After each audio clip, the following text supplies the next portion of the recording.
फलस्तीन, Jerusalem, दुनिया की सबसे important city as the capital of Israel. क्योंकि जेरूसलम और उसके आसपास अल्लाह ने अपने हजारों पैगंबर भेजे, जैसे कि इब्राहिम, दाऊद और सुलेमान अलैहिमुस्सलाम।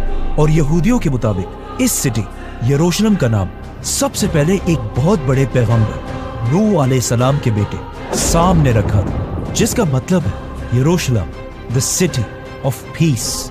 लेकिन उस टाइम से लेकर आज तक इस सिटी ने कभी पीस नाम की कोई चीज देखी नहीं, क्योंकि जेरूसलम दुनिया के 3 बड़े रिलीजन यहूदी, क्रिश्चियनिटी और इस्लाम सब के लिए एक होली सिटी। क्योंकि जेरूसलम के अंदर ये जो जगह है जिसे बैतुल मकदस कहा जाता है, इसकी ये साइड वेस्टर्न वॉल है, जो आज यहूदियों के लिए सबसे होली जगह है। यहां से थोड़ी दूर एक चर्च है जो आज क्रिश्चियंस के लिए सबसे होली साइट है, क्योंकि क्रिश्चियंस का मानना है कि इस चर्च के नीचे आज तक ईसा अलैहिस्सलाम की खाली कब्र मौजूद है। और इसी बैतुल मकदस के ऊपर मस्जिद अक्सा भी बनी हुई, क्योंकि बैतुल मकदस मुसलमानों के लिए भी मक्का और मदीना के बाद दुनिया की सबसे होली जगह है।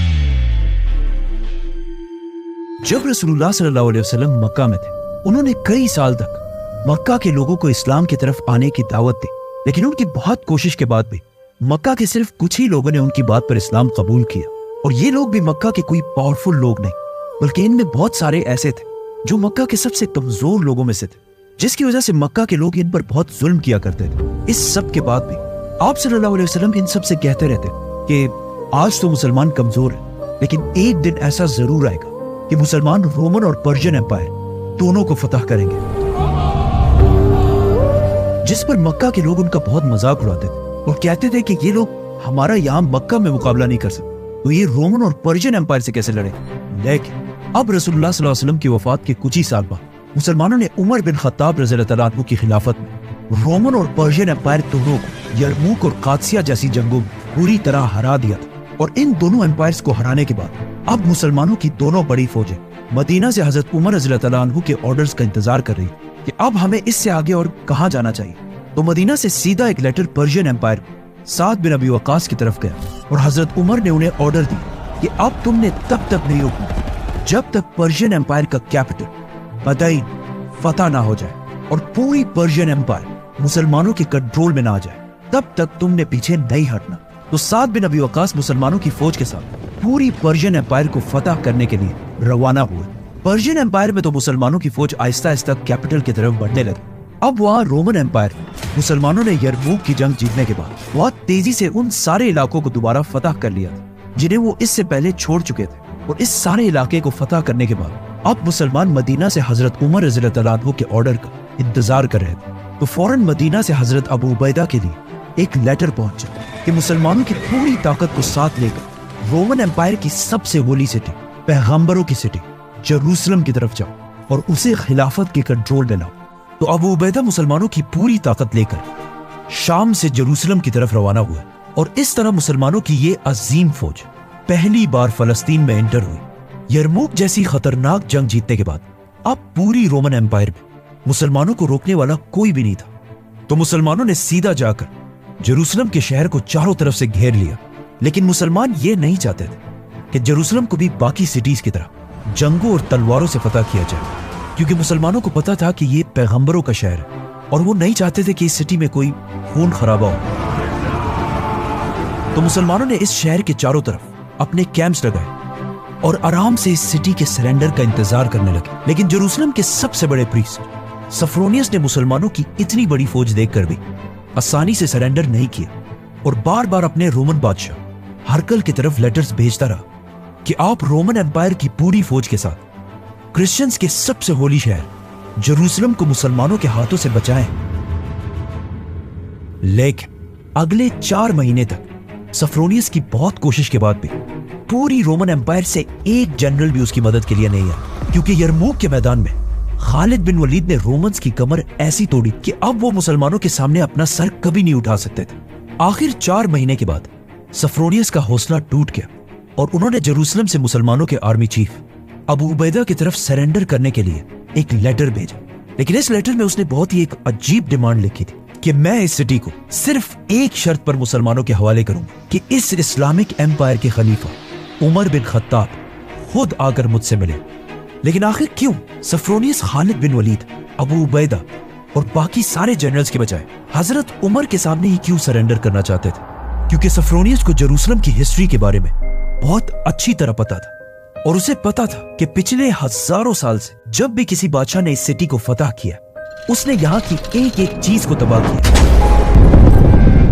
जेरूसलम और फलस्तीन की स्टोरी यहाँ से बहुत पहले शुरू होती है और ये स्टोरी इतनी इंटरेस्टिंग है कि बाइबल और कुरान ने बार बार दुनिया के बाकी सारे इलाकों से ज्यादा इसी इलाके फलस्तीन की हिस्ट्री बयान की है। फलस्तीन की स्टोरी स्टार्ट होती है इब्राहिम अलैहिस्सलाम के साथ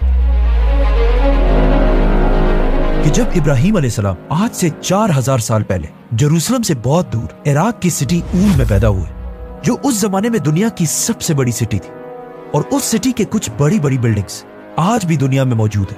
इब्राहिम अलैहिस्सलाम इसी सिटी में बड़े हुए और बड़े होकर उन्होंने इस सिटी के रिलीजन से बगावत कर दी और वहां के सारे लोगों से ये कहा कि अपने खुदाओं को छोड़कर एक अल्लाह की तरफ आओ। तो ऑफ कोर्स वहां के लोगों ने उनकी बात नहीं मानी, लेकिन फिर भी इब्राहिम अलैहिस्सलाम अपने मिशन से पीछे नहीं हटे और आखिर वहां के बादशाह को एक दिन इतना गुस्सा आया कि उन्होंने हुक्म दिया कि एक बहुत बड़ी आग जलाकर इब्राहिम को उस आग में फेंक दिया जाए।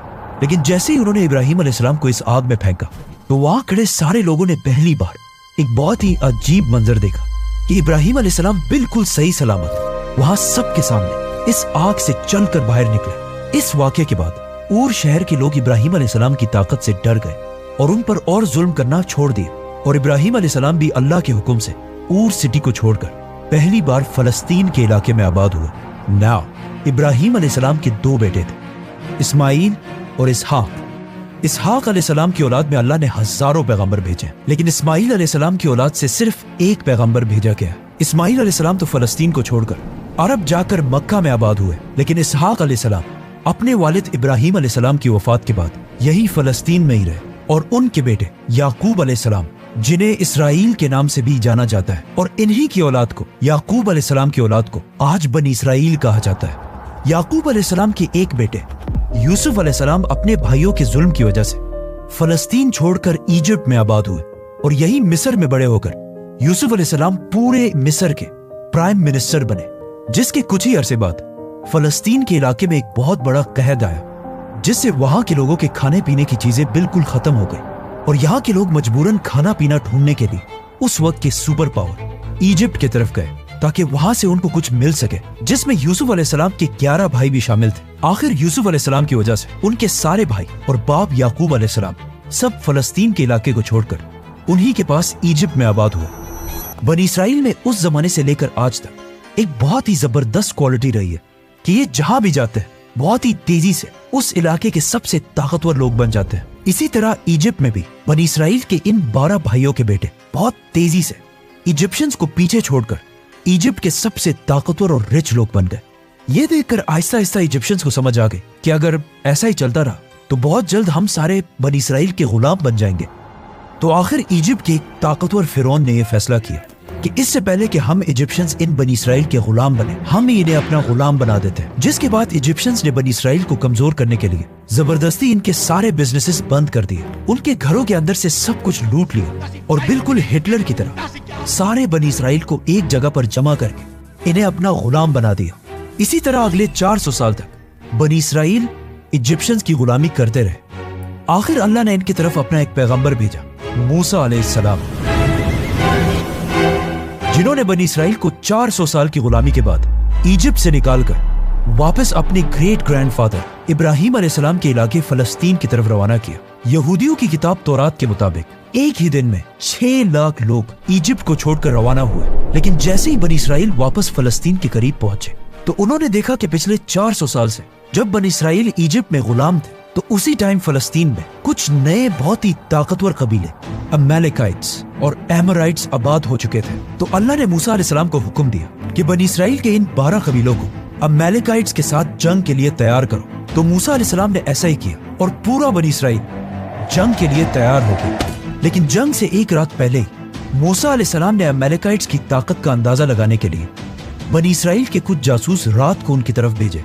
लेकिन अब जब बनी इसराइल जंग के लिए बिल्कुल रेडी खड़े थे तो अचानक उन जासूसों ने वापस आकर बताया कि हम बनी इसराइल उन लोगों का मुकाबला कभी भी नहीं कर सकते, क्योंकि ये एमोराइट्स और बाकी कबीले हमसे बहुत ही ज्यादा ताकतवर और रिच लोग हैं, और उनके पास हथियार भी हमसे बहुत ज्यादा है। ये सुनकर बनी इसराइल का सारा हौसला बिल्कुल टूट गया और उन्होंने अपने सारे हथियार फेंककर मूसा अलैहिस्सलाम से कहा कि आप और आपका रब जाकर लड़े, हम इन लोगों से नहीं लड़ने वाले। बनी इसराइल की इस हरकत से अल्लाह को उन पर बहुत सख्त गुस्सा आया और उसने तौरात में मूसा अलैहिस्सलाम से कहा कि मैंने बनी इसराइल को इतनी ज्यादा निशानियां दिखाई, लेकिन इस सब के बाद भी इन्होंने मेरे लिए लड़ने से इनकार कर दिया। तो अब तुम सब बनी इसराइल अगले 40 साल तक इसी डेजर्ट में रहोगे और तुम्हारा एक एक बंदा इसी डेजर्ट में मरेगा। यही तुम सबकी सजा है, यहाँ तक कि तुम सबकी कब्रें भी इसी डेजर्ट में ही बनेंगी।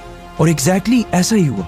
अगले 40 साल में बनी इसराइल की जो गुलाम जनरेशन इजिप्ट के फिरौन से आजाद होकर निकली थी, इन 40 सालों में वो बिल्कुल खत्म हो गई। लेकिन इन सब के साथ मूसा और हारून अलैहिस्सलाम भी इस दुनिया से चले गए। इन 40 सालों में बनी इसराइल की एक नई जनरेशन आजाद सोच के साथ बड़ी हुई और उन्होंने यूशा बिन नून अलैहिस्सलाम की लीडरशिप में आखिर पूरे फलस्तीन को फतह कर लिया। और इस तरह बनी इसराइल 500 साल के बाद दोबारा फलस्तीन में आबाद हुए। यूशा अलैहिस्सलाम ने पूरे फलस्तीन को फतह करने के बाद फलस्तीन को 12 हिस्सों में डिवाइड कर दिया और बनी इसराइल के 12 कबीलों के हवाले किया। और इन सब के ऊपर कोई एक बादशाह नहीं, बल्कि हर कबीले को कंट्रोल करने के लिए उनके ऊपर जजेस का एक ग्रुप बिठाया, जो वक्त के साथ साथ बनी इसराइल के सारे फैसले करने लगे। और इसी तरह अगले 300 साल तक बनी इसराइल के यही जजेस पूरे फलस्तीन पर हुकूमत करते रहे। लेकिन आहिस्ता आहिस्ता वक्त के साथ साथ ये जजेस करप्ट होते गए और कुछ पैसों के लिए तौरात की आयात को बिगाड़कर अपने मर्जी के फैसले देने लगे। यही से तौरात जो मूसा अलैहिस्सलाम पर नाजिल हुई थी, आहिस्ता आहिस्ता चेंजेस आने लगे, जिसकी वजह से तौरात की असली प्योर शक्ल इन जजेस की वजह से आहिस्ता आहिस्ता दुनिया से खत्म होने लगी। और ये जजेस इतने करप्ट थे कि अल्लाह ने इन्हें रोकने के लिए अपने पैगंबर भी भेजे। तो इन जजेस ने ये जानकर भी कि वो पैगंबर है, उन्हें कत्ल करवा दिया। आखिर इन जजेस की 300 साल की करप्शन की वजह से बनी इसराइल बहुत ही कमजोर हो गए, जिसका फायदा उठाकर पास के एक ताकतवर नए कबीले जिन्हें फिलिस्तीन्स कहा जाता था, बनी इसराइल पर आकर हमला कर दिया। और इस कौम के लीडर का नाम जालूत, जिसने बहुत तेजी से बनी इसराइल से ये सारे इलाके छीन लिए और इवन उनके कैपिटल जेरूसलम को भी फतह कर लिया। अब इससे बनी इसराइल के लोगों को आखिर 300 साल बाद समझ आ गए कि इन्हीं जजेस के गलत फैसलों की वजह से आज हम सब बर्बाद हो चुके हैं। तो वो सब उस वक्त के पैगंबर सैमुएल के पास जमा हुए और उनसे रिक्वेस्ट की कि आप इन जजेस को हटाकर पूरे बनी इसराइल के लिए एक यूनाइटेड ताकतवर बादशाह चूज करें, ताकि हम इन दुश्मनों का मुकाबला कर सकें। तो सैमुएल ने बनी इसराइल का पहला बादशाह चूज किया, जिसका नाम था तालूत। तो तालूत बनी इसराइल की फौज को लेकर जालूत से लड़ने के लिए रवाना हुआ और दोनों फौजें एक दूसरे के आमने सामने हुई। जंग से पहले जालूत अपनी फौज से सामने आया और बनी इसराइल को लड़ने का चैलेंज दिया, लेकिन काफी देर तक बनी इसराइल से किसी ने भी आगे जाकर इसका चैलेंज एक्सेप्ट नहीं किया, क्योंकि जालूत कोई आम इंसान नहीं था। यहूदियों और मॉडर्न एस्टिमेट्स के मुताबिक जालूत की हाइट ऑलमोस्ट 9 फुट के करीब थी। आजकल कुछ लोग समझते हैं कि जालूत कुछ ज्यादा ही बड़ा था, ऑलमोस्ट एक पहाड़ जैसी हाइट थी उसकी, लेकिन ये बिल्कुल गलत, बल्कि जालूत के हाइट के करीब मॉडर्न जमाने में भी एक इंसान गुजरा है, रॉबर्ट वॉडलो, जिसकी हाइट को देखकर जालूत की हाइट का अंदाजा लगाया जा सकता है। जालूत काफी देर तक खड़े होकर बनी इसराइल को जंग के लिए चैलेंज करता रहा। आखिर बनी इसराइल की फौज से एक यंग लड़का दाऊद जालूत से लड़ने के लिए सामने आया। लोगों ने दाऊद को समझाने की कोशिश भी की कि ऐसा मत करो, क्योंकि दाऊद और जालूत की हाइट में ऑलमोस्ट इतना बड़ा डिफरेंस था और जालूत भी इस छोटे से लड़के को देखकर हंसने लगे। लेकिन जैसे ही लड़ाई शुरू हुई तो दाऊद अलैहिस्सलाम ने दूर से एक पत्थर घुमाकर सीधा जालूत की तरफ फेंका और ये पत्थर सीधा जाकर जालूत के सर पर लगा और वो वहां सबके सामने दाऊद अलैहिस्सलाम की एक ही वार से जख्मी होकर जमीन पर गिर गया। अपने लीडर को इतनी आसानी से गिरते हुए देखकर उसकी सारी फौज का मोराल बिल्कुल डाउन हो गया। ये देखकर तालूत ने बनी इसराइल को हमले का हुक्म दिया और कुछ ही देर में जालूत की पूरी फौज जंग छोड़कर भाग गई। जंग में दाऊद अलैहिस्सलाम की बहादुरी देखकर वो पूरे बनी इसराइल में एज अ वॉरियर मशहूर हुए और तालूत के बाद दाऊद अलैहिस्सलाम पूरे फलस्तीन के बादशाह बने। दाऊद अलैहिस्सलाम फलस्तीन के सबसे ताकतवर बादशाह थे, लेकिन उनकी वफात के बाद उनके बेटे सुलेमान अलैहिस्सलाम को अल्लाह ने ऐसी बादशाहत दी जो उनके बाद पूरी दुनिया में किसी को नहीं मिली। मतलब अल्लाह ने सुलेमान अलैहिस्सलाम को हवाओं, परिंदों, जिन्नात सब पर कंट्रोल दिया था और इसी ताकत को यूज करके उन्होंने अपने कैपिटल जेरूसलम में एक बहुत बड़ी मस्जिद बनाई, जिसे आज टेम्पल ऑफ सोलोमन कहा जाता है। ये टेम्पल उस जमाने में दुनिया की सबसे बड़ी बिल्डिंग्स में से एक, और कहा जाता है कि ये सिर्फ एक इबादत की जगह नहीं बल्कि बनी इसराइल का पार्लियामेंट भी, जहां से सुलेमान अलैहिस्सलाम अपनी पूरी एम्पायर को चलाते थे। सुलेमान अलैहिस्सलाम की वफात के बाद बनी इसराइल ने उनके बेटे रहोबोम को पूरे फलस्तीन का नया बादशाह बनाया, लेकिन रहोबोम अपने वालिद सुलेमान की तरह कोई ज़हीन बादशाह नहीं था, जिसकी वजह से इसके खिलाफ पूरे फलस्तीन में बगावतें होने लगी, और इस तरह सुलेमान अलैहिस्सलाम की ये अजीम एम्पायर 2 हिस्सों में डिवाइड हो गई। इस डिवीजन में एक तरफ बनी इसराइल के 10 कबीले आबाद हुए और दूसरी तरफ सिर्फ 2 कबीले रहे, और ये सब आपस में ही लड़ने लगे, जिससे अगेन बनी इसराइल इतने कमजोर हुए कि एक दूसरी कौम ने बनी इसराइल के इन 10 कबीलों पर हमला कर दिया और बनी इसराइल के इन 10 ट्राइब्स को हमेशा के लिए फलस्तीन से निकाल दिया। यहूदी स्कॉलर्स के मुताबिक ये 10 ट्राइब्स फलस्तीन को छोड़कर ईस्ट की तरफ गए और वहीं पर आबाद हुए। आज बहुत सारे हिस्टोरियंस ये समझते हैं कि ये 10 ट्राइब्स कोई और नहीं बल्कि अफगानिस्तान और पाकिस्तान के पठान पख्तून कबीले हैं। अब पीछे फलस्तीन में सिर्फ 2 ही कबीले रह गए, और इनमें भी बड़ा कबीला यहूदा कबीला था, और इसी कबीले की वजह से आहिस्ता आहिस्ता इनका नाम बनी इसराइल से चेंज होकर यहूदी पड़ा। लेकिन इन यहूदियों पर भी कुछ अरसे बाद बेबीलोनियन एम्पायर के बादशाह बख्त नसर ने हमला कर दिया और फलस्तीन में ऐसी तबाही मचाई कि लाखों यहूदियों को कत्ल किया, और सुलेमान अलैहिस्सलाम की बनाई हुई मस्जिद टेम्पल ऑफ सोलोमन को भी आग लगा दी, और जो यहूदी जिंदा बचे थे उन सबको गुलाम बनाकर अपने कैपिटल बेबीलोन ले गया, और इस तरह सुलेमान अलैहिस्सलाम की ये अजीम एम्पायर हमेशा के लिए खत्म हो गई। और इस तरह यहूदी एक बार फिर बिल्कुल फिरौन की तरह अगले 50 साल तक एक दूसरे बादशाह के गुलाम बने। लेकिन 50 साल के बाद अल्लाह ने यहूदियों को दोबारा बचाने के लिए अपना एक बंदा भेजा, साइरस द ग्रेट, जो उस जमाने में ईरान पर्शियन एम्पायर का पहला बड़ा बादशाह था, जिसने अपनी पूरी फौज लेकर बेबीलोनियन एम्पायर पर हमला कर दिया और इन्हें खत्म कर दिया, और यहूदियों को गुलामी से निकालकर वापस फलस्तीन और जेरूसलम की तरफ भेजा, और इन्हें पैसे भी दिए कि जाकर सुलेमान अलैहिस्सलाम के उस टेम्पल को दोबारा बनाओ। आज बहुत सारे मुसलमान स्कॉलर्स ऐसे भी जो साइरस द ग्रेट को जुल्करनैन समझते हैं, जिसे हम फिर कभी एक्सप्लेन करेंगे, तो सब्सक्राइब। साइरस द ग्रेट की मदद से एक बार फिर यहूदी फलस्तीन के इलाके में आबाद हुए, और फलस्तीन वापस आकर सबसे पहले यहूदियों ने सुलेमान अलैहिस्सलाम के टेम्पल को उसी जगह पर दोबारा बनाया जहां इससे पहले बनाया गया था। ये टेम्पल आज तो दुनिया में मौजूद नहीं है, लेकिन इस टेम्पल की एक दीवार वेस्टर्न वॉल आज भी वहां मौजूद है, और ये दीवार यहूदियों के लिए उतनी ही इंपॉर्टेंट है जितना मुसलमानों के लिए काबा है। इसके बाद अगले 500 साल तक यहूदी इसी तरह फलस्तीन में आबाद रहे, लेकिन 500 साल बाद अब दुनिया में एक नई सुपर पावर बन चुकी थी, द ग्रेट रोमन एम्पायर, जिन्होंने आकर फलस्तीन को दोबारा यहूदियों के हाथों से छीन लिया और उसे अपनी ग्रेट एम्पायर का एक छोटा सा प्रोविंस बनाया। अब जब सारे यहूदी रोमन एम्पायर के अंडर अपनी जिंदगी गुजार रहे थे, तो अल्लाह ने इनकी तरफ अपना एक अजीम पैगंबर भेजा, ईसा अलैहिस्सलाम।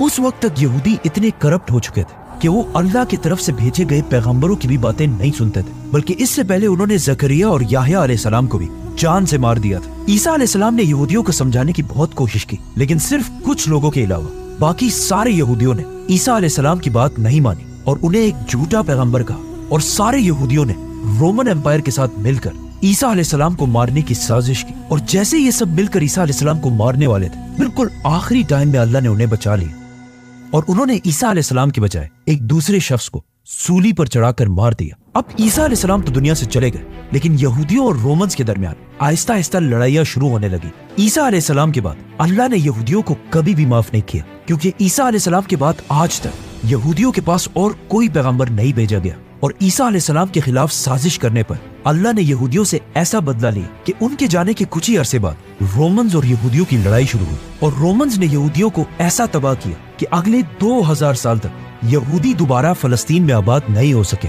रोमन्स ने फलस्तीन में लाखों यहूदियों को मारा, और इवन यहूदियों के मेन टेम्पल सुलेमान अलैहिस्सलाम के टेम्पल को भी आग लगाकर गिरा दिया, जिसके बाद आज तक यहूदी ये टेम्पल दोबारा नहीं बना सके। लेकिन यहूदियों का मानना है कि आखिरी जमाने में उनका एक मसीह आएगा जो दोबारा जेरूसलम की इसी जगह पर उनका तीसरा और आखिरी टेम्पल बनाएगा, और तब यहूदी पूरी दुनिया पर हुकूमत करेंगे। और रोमन्स ने यहूदियों पर हमेशा के लिए पाबंदी लगा दी कि यहूदियों को अपनी होली सिटी जेरूसलम की तरफ आने की इजाजत नहीं है, और अगले 600 साल तक रोमन एम्पायर ही फलस्तीन पर हुकूमत करती रही। और इन्हीं 600 साल के दौरान अपने रिलीजन को छोड़कर पूरी रोमन एम्पायर ने क्रिश्चियनिटी को अपना रिलीजन बनाया। यहाँ तक स्टोरी सिर्फ इब्राहिम अलैहिस्सलाम के एक बेटे इसहाक अलैहिस्सलाम की नस्ल के बारे में थी, लेकिन यहाँ से दुनिया की स्टोरी बिल्कुल बदल जाती है, क्योंकि इब्राहिम अलैहिस्सलाम के पहले बेटे इस्माईल अलैहिस्सलाम, जो इससे हजारों साल पहले फलस्तीन को छोड़कर अरब में आबाद हुए थे, अल्लाह ने उन्हीं के नस्ल में से अपना आखिरी पैगंबर भेजा, मुहम्मद सल्लल्लाहु अलैहि वसल्लम। अब जब मक्का में रसूलुल्लाह सल्लल्लाहु अलैहि वसल्लम लोगों को इस्लाम की दावत दे रहे थे, तो उसी टाइम एक बार फिर फलस्तीन पर हमला किया गया। लेकिन इस बार ये हमला पर्शियन एम्पायर के बादशाह ने किया। उसने जेरूसलम को फतह करके यहाँ 1 लाख क्रिश्चियंस को मार दिया और अगेन जेरूसलम की पूरी सिटी को तबाह कर दिया और यहाँ के चर्चेस को भी आग लगा दी और उस क्रॉस को भी अपने साथ वहाँ से ले गए, जिस पर क्रिश्चियंस समझते हैं कि ईसा अलैहिस्सलाम को मारा गया था। आज भी दुनिया के हर चर्च में इसी क्रॉस की कॉपी बनाकर लगाई जाती है। इस सब के कुछ ही अरसे बाद रोमन एम्पायर ने पर्शियंस को तो हरा दिया और जेरूसलम को दोबारा आबाद कर लिया। ये इतनी अजीम जंग थी कि कुरान के सूरह रोम में इस जंग के बारे में आयात भी भेजी गई, जिसे हम इस वीडियो में एक्सप्लेन कर चुके हैं। इस सब के बाद रोमन एम्पायर ने तो पर्शियंस को हरा दिया और अपने क्रॉस को वापस लाकर पूरे जेरूसलम की सिटी को दोबारा आबाद किया। और अब रोमन एम्पायर का ख्याल था कि उन्हें चैलेंज करने वाला दुनिया में अब कोई भी नहीं। लेकिन साथ ही अरब में मुसलमानों की खिलाफत बहुत तेजी से आगे बढ़ रही थी और मुसलमानों की खिलाफत इतनी मजबूत हो चुकी थी कि कुछ ही सालों में हजरत उमर रज़ियल्लाहु तआला अन्हु की खिलाफत में एक बार फिर जेरूसलम को चारों तरफ से घेर लिया गया। नाउ जेरूसलम के लीडर सफरोनियस को इस सिटी की हिस्ट्री का बहुत अच्छी तरह पता था और उसे पता था कि इससे पहले जिसने भी इस सिटी को फतह किया, उसने इस सिटी की एक एक चीज को तबाह किया। तो अब सफरोनियस इस बात से डर रहा था कि अब मुसलमान भी इस सिटी का वही हाल ना करें जो इससे पहले बाकियों ने किया था। सफरोनियस जेरूसलम से अपने बादशाह हरकल की तरफ लेटर्स भेजता रहा कि वो आकर इसकी मदद कर सके, लेकिन 4 महीने गुजरने के बाद भी कोई भी उसकी मदद के लिए नहीं आया। तो उसने मजबूरन इस सिटी को सरेंडर करने का इरादा किया। लेकिन सरेंडर से पहले उसने एक बहुत ही अजीब डिमांड रखी जो इससे पहले किसी ने भी नहीं रखी थी। सफरोनियस ने मुसलमानों के जनरल अबू उबैदा की तरफ लेटर भेजा कि मैं सिर्फ एक ही शर्त पर इस अजीम सिटी को मुसलमानों के सामने सरेंडर करूंगा कि मुसलमानों के खलीफा उमर बिन खत्ताब खुद आकर मुझसे मिले, क्योंकि सफरोनियस के दिल में अब जेरूसलम को बचाने की सिर्फ एक ही उम्मीद थी, खलीफा उमर बिन खत्ताब। क्योंकि सफरोनियस ने इससे पहले हजरत उमर के बारे में बार बार सुना था कि हजरत उमर दुनिया के बाकी सारे बादशाहों से बहुत ही डिफरेंट है, बल्कि वो अपने आप को बादशाह कहलवाना भी पसंद नहीं करते और दुनिया का सबसे ताकतवर इंसान होने के बाद भी बिल्कुल आम लोगों की तरह जिंदगी गुजारते हैं। हजरत उमर रज़ियल्लाहु तआला अन्हु की यही सिंपलिसिटी की स्टोरीज पूरी दुनिया में मशहूर हो चुकी थी कि एक बार एक रोमन जनरल मुसलमानों की कैपिटल मदीना है और सहाबा से कहा कि मुझे खलीफा उमर से मिलना है। उस जनरल का ख्याल था कि हजरत उमर जरूर किसी बहुत बड़े महल या पैलेस में रह रहे होंगे कि मुसलमानों का इतना अजीम खलीफा जिसके नाम से पूरी दुनिया कांपती है, एक दरख्त के नीचे पत्थर पर सर रखकर आराम फरमा रहे। हजरत उमर रज़ियल्लाहु तआला अन्हु की इसी सादगी का सफरोनियस को बहुत अच्छी तरह पता था और उसे पता था कि जेरूसलम को तबाही से सिर्फ हजरत उमर ही बचा सकते हैं। तो अबू उबैदा ने मजबूरन हजरत उमर रज़ियल्लाहु तआला अन्हु की तरफ खत भेजा कि बगैर किसी खून खराबे के अब जेरूसलम को सिर्फ आप ही फतह कर सकते हैं। ये देखकर हजरत उमर रज़ियल्लाहु तआला अन्हु ने सारे बड़े सहाबा को अपने पास जमा किया और उनसे पूछा कि अब मुझे क्या करना चाहिए, जिस पर हजरत उस्मान रज़ियल्लाहु तआला अन्हु ने मशवरा दिया कि आपको जेरूसलम की तरफ नहीं जाना चाहिए क्योंकि रोमन्स ऑलमोस्ट ये जंग हार चुके हैं और अब उनकी इतनी औकात नहीं है कि खलीफा खुद उनके पास जाए। लेकिन वहाँ पर हजरत अली रज़ियल्लाहु तआला अन्हु की राय ये थी कि हजरत उमर को जेरूसलम की तरफ जरूर जाना चाहिए। उमर रज़ियल्लाहु तआला अन्हु को वहाँ सबसे ज्यादा हजरत अली रज़ियल्लाहु तआला अन्हु की राय पसंद आई। इसी के साथ हजरत उमर रज़ियल्लाहु तआला अन्हु अपनी खिलाफत में पहली बार मदीना को छोड़कर फलस्तीन की तरफ रवाना हुए और वहाँ रोमन एम्पायर में भी मुसलमानों की सारी फौज ये सुनकर अपने खलीफा का बेसब्री से इंतजार करने लगी। लेकिन जाने से पहले हजरत उमर ने अली रज़ियल्लाहु तआला अन्हु को अपने पास बुलाया और मदीना के साथ साथ पूरे अरब का कंट्रोल हजरत अली के हवाले करके वहाँ से चले गए। पहली बार कोई खलीफा अरब से बाहर निकल रहा था। इतनी बड़ी इस्लामिक एम्पायर का खलीफा हजरत उमर कुछ ही सहाबा के साथ मदीना से जेरूसलम की तरफ रवाना हुआ। मदीना और जेरूसलम के दरमियान 1400 किलोमीटर का डिफरेंस है और इसे ऊंटों पर कवर करने में ऑलमोस्ट 1 महीना लग जाता था। लेकिन इस इतने लंबे सफर के लिए भी हजरत उमर के पास सिर्फ एक ऊंट, कुछ खाने पीने की चीजें और साथ कुछ ही सहाबा थे, जबकि हजरत उमर उस वक्त दुनिया के सबसे ताकतवर लोगों में से एक थे। इसके मुकाबले में अगर आजकल के मुस्लिम लीडर्स को देखा जाए, जैसे ही हजरत उमर वहाँ एंटर हुए तो वहाँ खालिद बिन वलीद और यजीद बिन अबी सुफियान उनको वेलकम करने के लिए खड़े थे और इन दोनों ने इस इम्पोर्टेंट दिन की वजह से बहुत ही कीमती और महंगे कपड़े पहने थे। हजरत उमर ने जब इन दोनों के महंगे कपड़े देखे तो उन्हें बहुत सख्त गुस्सा आया और उन्होंने जमीन से कुछ पत्थर उठाकर इन दोनों की तरफ फेंके और कहा कि ये तुम लोगों ने क्या पहना है, इतनी जल्दी तुमने हमारे तरीके छोड़कर रोमन्स के तरीके अपना लिए हैं। अब जैसे ही हजरत उमर यहाँ पहुंचे तो वहाँ जेरूसलम के क्रिश्चियंस को भी खबर मिल गई कि हजरत उमर सिर्फ उनकी रिक्वेस्ट पर मदीना से चलकर यहाँ पर आए। तो सोफ्रोनियस ने अपना मैसेंजर हजरत उमर रज़ियल्लाहु तआला अन्हु के पास मुसलमानों के हेडक्वार्टर भेजा और यहीं पर हजरत उमर ने अपनी जिंदगी की सबसे इम्पोर्टेंट एग्रीमेंट, जिसे आज तक पूरी दुनिया याद करती है, साइन की। और ये तारीख में पहली बार था कि किसी बादशाह ने जेरूसलम को इस तरह फतह किया। बिस्मिल्लाहिर्रहमानिर्रहीम। ये अमान अल्लाह के बंदे अमीरुल मोमिनीन उमर बिन खत्ताब की तरफ से तमाम क्रिश्चियंस के लिए कि अगर वो जेरूसलम को छोड़कर जाना चाहे तो जा सकते हैं, और अगर यहीं पर रहना चाहे तो उन्हें यहाँ कोई नुकसान नहीं पहुंचाया जाएगा। मुसलमान किसी चर्च को नहीं गिराएंगे, मुसलमान किसी से उनका माल नहीं छीनेंगे, किसी को जबरदस्ती इस्लाम लाने पर मजबूर नहीं किया जाएगा, यहाँ तक कि किसी के साथ बदसलूकी रेसिज्म भी नहीं किया जाएगा। मुसलमान किसी से भी जबरदस्ती उनकी जमीनें नहीं छीनेंगे। बाकी हर सिटी की तरह इन्हें मुसलमानों को टैक्स जिजिया देना पड़ेगा। इस एग्रीमेंट में हजरत उमर और क्रिश्चियंस के दरमियान सिर्फ एक ही चीज पर क्लैश आया, यहूदी। क्योंकि क्रिश्चियंस यहूदियों से इतनी नफरत करते थे कि पिछले 600 साल से रोमन्स ने यहूदियों के जेरूसलम आने पर पाबंदी लगा दी थी। हालांकि ये यहूदियों के लिए सबसे इम्पोर्टेंट जगह थी। क्रिश्चियंस ने जेरूसलम सरेंडर करने से पहले यही डिमांड रखी थी कि मुसलमान भी बिल्कुल पहले की तरह यहूदियों के इस सिटी में आने पर पाबंदी लगा दे। लेकिन हजरत उमर को इनकी ये बात पसंद नहीं आई और इस एग्रीमेंट में लिखा कि यहूदी जब भी जेरूसलम आना चाहे आ सकते। लेकिन हजरत उमर को पता था कि अगर 600 साल बाद यहूदी दोबारा आकर जेरूसलम में आबाद हुए तो यहाँ के क्रिश्चियंस और यहूदियों के दरमियान बहुत बड़ी लड़ाई शुरू होगी, क्योंकि ये सिटी सब रिलीजन्स के लिए एक होली सिटी थी। तो हजरत उमर ने ऑर्डर दिया कि यहूदी यहाँ आ तो सकते हैं लेकिन यहाँ रह नहीं सकते। हजरत उमर रज़ियल्लाहु तआला अन्हु का ये ऑर्डर इतना ब्रिलियंट था क्योंकि अगर आज देखा जाए, जब से यहूदी फलस्तीन आकर जबरदस्ती आबाद हुए तब से लेकर आज तक फलस्तीन में एक अनएंडिंग वॉर चल रही है जो आज तक जारी है। ये एग्रीमेंट लिखने के बाद हजरत उमर ने रसूलुल्लाह सल्लल्लाहु अलैहि वसल्लम की अंगूठी से इस एग्रीमेंट पर मोहर लगाई और खालिद बिन वलीद और बाकी सारे जनरल्स इस पर गवाही लिखी। नाउ इस मुआहिदे से सबसे ज्यादा खुशी यहूदियों को हुई क्योंकि पूरी दुनिया के यहूदियों ने 600 साल गुजरने के बाद पहली बार हजरत उमर रज़ियल्लाहु तआला अन्हु की वजह से अपनी होलियस्ट सिटी जेरूसलम को दोबारा देखा। ये वही यहूदी थे जो इससे पहले हमेशा रसूलुल्लाह सल्लल्लाहु अलैहि वसल्लम और इस्लाम के खिलाफ साजिशें करते रहते थे। लेकिन अब जब मुसलमानों को ताकत मिली तो मुसलमानों ने क्रिश्चियंस के सामने खड़े होकर यहूदियों के लिए आवाज उठाई। सफरोनियस का ये मैसेंजर जब हजरत उमर रज़ियल्लाहु तआला अन्हु की एग्रीमेंट लेकर वापस जेरूसलम पहुंचा तो वहाँ सारे क्रिश्चियंस इसे पढ़कर सेलिब्रेट करने लगे क्योंकि उनका ख्याल था कि पिछले हर बादशाह की तरह हजरत उमर भी इस सिटी को फतह करने के बाद तबाह कर देंगे। लेकिन हजरत उमर रज़ियल्लाहु तआला अन्हु ने ऐसा नहीं किया और तारीख में पहली बार बगैर किसी खून खराबे के बिल्कुल अमन के साथ जेरूसलम फतह कर लिया। अब हजरत उमर रज़ियल्लाहु तआला अन्हु का नाम जेरूसलम के हर क्रिश्चियन की जबान पर था और यहाँ के सारे लोग इस अजीम बादशाह को पहली बार देखने के लिए इंतजार करने लगे। तो हजरत उमर रज़ियल्लाहु तआला अन्हु भी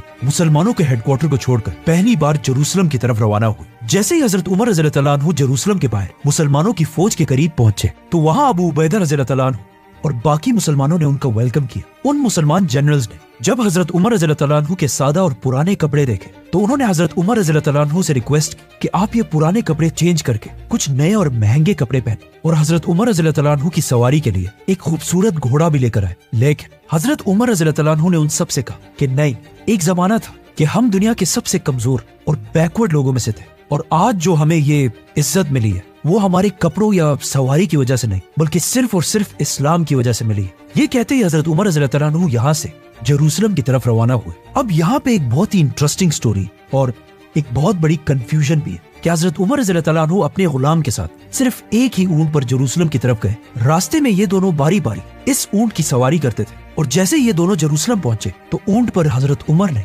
बल्कि उनके गुलाम बैठे हुए थे। ये स्टोरी हम सब ने बचपन से बार बार सुनी है, लेकिन ये बिल्कुल एक अनऑथेंटिक स्टोरी है जो इस्लामिक हिस्ट्री के किसी भी बड़े बुक में नहीं मिलती और ये स्टोरी लॉजिकल भी नहीं क्योंकि मुसलमानों की फौज जिसने चारों तरफ से जेरूसलम को घेर रखा था, उनके और जेरूसलम की गेट के दरमियान इतना फासला था ही नहीं कि जिसके लिए ऊंट को बार बार चेंज किया जाए। इसके अलावा मुसलमानों की फौज में उस वक्त हजारों ऊंट मौजूद थे, उनमें से भी किसी ऊंट को यूज किया जा सकता था। और अगेन ये स्टोरी किसी भी इस्लामिक ऑथेंटिक बुक में नहीं लिखी हुई। इन सब चीजों को देखकर यही लगता है कि ये स्टोरी बाद में आने वाले लोगों ने अपनी तरफ से बनाई और इस्लामिक हिस्ट्री की लेटेस्ट बुक तारीख उम्मत मुस्लिमा में भी इस स्टोरी को एक अनऑथेंटिक स्टोरी कहा गया है। लेकिन आपको मेरी बात सुनने की जरूरत नहीं है, खुद जाकर रिसर्च करें और चैट जीपीटी से मत पूछे, वो आपको गलत बताए, खुद रिसर्च करें। हजरत उमर रज़ियल्लाहु तआला अन्हु सीधा जेरूसलम के अंदर एंटर हुए और वहाँ के सारे लोग उनकी सिंपलिसिटी देखकर बहुत इंप्रेस हुए। जेरूसलम में क्रिश्चियंस के लीडर सफ्रोनियस हजरत उमर को सीधा उस चर्च की तरफ ले गए जो आज तक क्रिश्चियंस के लिए सबसे होली जगह है। हजरत उमर जब चर्च में ही थे तो नमाज का वक्त हुआ। सफ्रोनियस ने वहीं पर हजरत उमर को चर्च के अंदर ही नमाज पढ़ने की रिक्वेस्ट की, लेकिन हजरत उमर ने वहां नमाज नहीं पढ़ी और कहा कि अगर मैंने यहाँ पर नमाज पढ़ ली तो मुसलमान जरूर इस चर्च को एक दिन मस्जिद में कन्वर्ट करेंगे। और हजरत उमर नहीं चाहते थे कि मुसलमान क्रिश्चियंस की इस होली जगह को बदल दें। और हजरत उमर की बात बिल्कुल सही थी, क्योंकि आज इस चर्च के करीब ही उमर बिन खत्ताब के नाम से एक मस्जिद बनाई गई। हजरत उमर यहाँ से सीधा बैतुल मकदस की तरफ गए और देखा कि रोमन्स ने यहूदियों की नफरत की वजह से बैतुल मकदस को गंदगी का ढेर बनाया हुआ है। तो हजरत उमर बाकी सहाबा के साथ खुद अपने हाथों से बैतुल मकदस की सफाई करने लगे।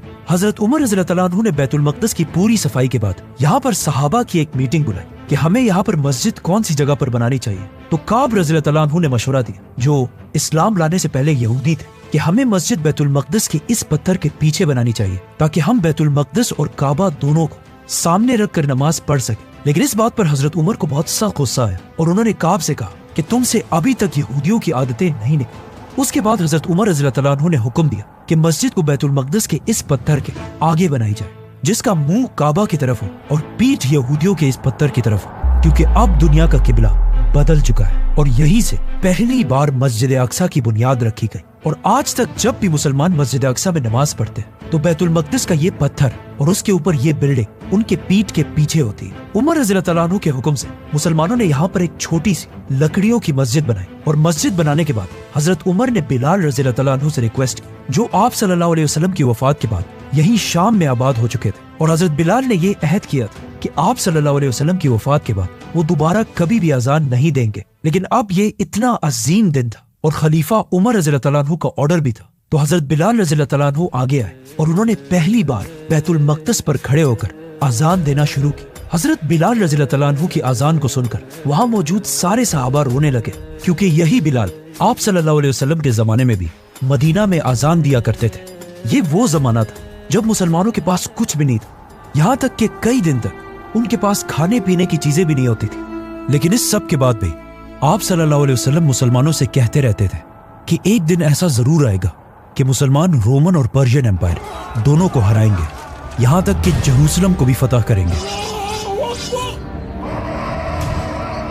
और आज मुसलमान इन दोनों एम्पायर्स को हराकर दुनिया के सुपर पावर बन चुके थे। और वही बिलाल रज़ियल्लाहु अन्हु दोबारा अजान दे रहे थे। उस दिन से लेकर आज तक पिछले 1400 साल से हर दिन बैतुल मकदस में उसी तरह अजान दी जाती है। और इस तरह इस अजीम सिटी, पैगंबरों की सिटी जेरूसलम को बगैर कोई खून बहाए हजरत उमर रज़ियल्लाहु अन्हु ने फतह कर लिया। लेकिन जेरूसलम की फतह का तो रसूलुल्लाह सल्लल्लाहु अलैहि वसल्लम ने पहले ही बता दिया था। लेकिन इसके साथ ही आप सल्लल्लाहु अलैहि वसल्लम ने एक और भी बहुत शॉकिंग बात कही थी कि एक दिन जंगे तबूक के दौरान आप सल्लल्लाहु अलैहि वसल्लम अपने कैब में बैठे हुए थे, तो उन्होंने पास बैठे एक सहाबी से कहा कि मुझसे कयामत की कुछ निशानियां सुनो। मेरी मौत, जेरूसलम की फतह और इस फतह के बाद एक ऐसी बीमारी जो तुम मुसलमानों को ग्रेट नंबर्स में मारेगी। और जेरूसलम फतह करने के बाद एग्जैक्टली ऐसे ही हुआ। इस बीमारी ने हजारों मुसलमानों की जान ली और मुसलमानों के बड़े बड़े जनरल्स अबू उबैदा, यजीद और माज बिन जबल शहीद हुए।